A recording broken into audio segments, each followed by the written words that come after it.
Hi, my name is John, and this is DJ, and we love art. As artists ourselves, we love talking to other artists and learning about their process. We've come to MegaCon in Orlando, Florida to meet with a few artists and talk about their passions behind their work.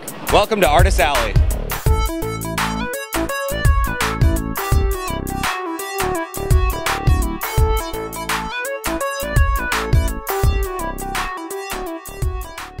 I never learned how to do art. Wow. I learned to do art pretty much by being self-taught. Everything I've done is self-taught. I've been a cartoonist my whole life. I've been drawing since I was like 5, so it's just a natural thing. I used to do it for fun. Coloring books. Lots of coloring books and just drawing on my own, trying to do characters. I learned how to draw mainly in the first half of my life. As a kid, I would just doodle a lot. Well, I've learned through, my grandfather was a set designer, so Christmases would be all about new art materials that I've never seen before, and he'd just send me stuff all the time. I learned to sculpt. It sort of just happened where someone brought me some clay one day. My brother came home from school and he had a whole bunch of extra clay, so I just started toying around with that and I loved it.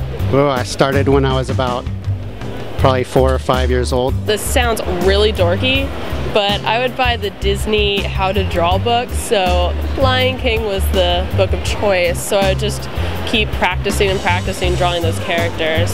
So I didn't really have a style at that point, but I knew that I wanted to be an artist. I decided to just take that further and go to art school, so I went to the Ringling School of Art and Design.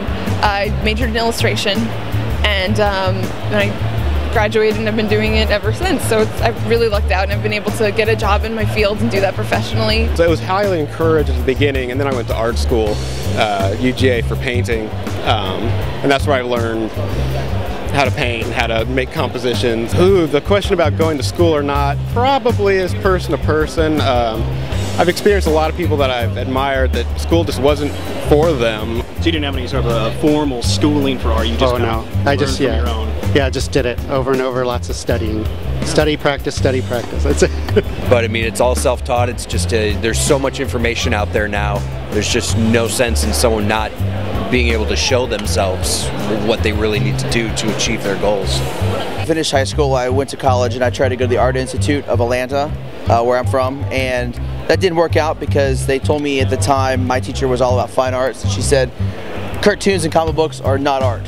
And I said, well, I don't like that. That's what I want to draw. So I dropped out of college, and I'm proud to say that I'm an art school dropout. It's half and half. You can go to a school and you can do all the learning that you can, but a lot of it is just self-motivation. I love the school. I learned so much. My peers taught me so much. I wouldn't trade that for the world, that experience. But yeah, it's a case by case, I would imagine. Artistic inspiration is probably just like a melting pot of pop culture, really. Wallace and Gromit, the shorts, which, as you can see from my style, is sort of what I go towards, is stop animation, which I love.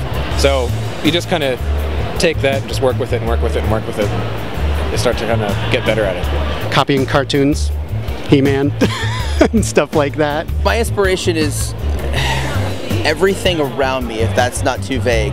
It's my general geekiness. I mean, I love, I love everything pop culture related, and I'm a child of the '80s. I'm very pop culture inspired. Watch the movies, put like Netflix and Hulu on, just put that on in the background. I love movies, a lot of it because of movies and television, the pop culture stuff comes in. I keep in tune with other artists around, checking blogs and just keeping a pulse on what other people are doing, and I take great inspiration from my friends as well. I love people's reactions to stuff. Anytime I unveil a new piece of art and I see someone's reaction, that's always really good, just motivation. Everything keeps me going to make art.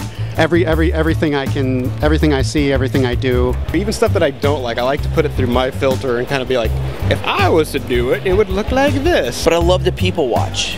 If you ever just sit like on a bench in a mall or a restaurant or even here today at the convention and just watch people, they make some of the best facial expressions and they say and do some of the funniest stuff ever. I do what I do to have fun with it. I draw what I have a passion for, and that's pretty much where my inspiration comes from. As long as my work makes me laugh and makes me go, wow, that's awesome, then I feel like I'm doing a good job. Pretty much everything I've absorbed as a kid, I carry that over with me in the art that I do nowadays. So a lot of it is just me taking stuff that I really enjoy and kind of putting it through my eyes and just seeing what comes out the other side and being like, oh, well, that's interesting and different.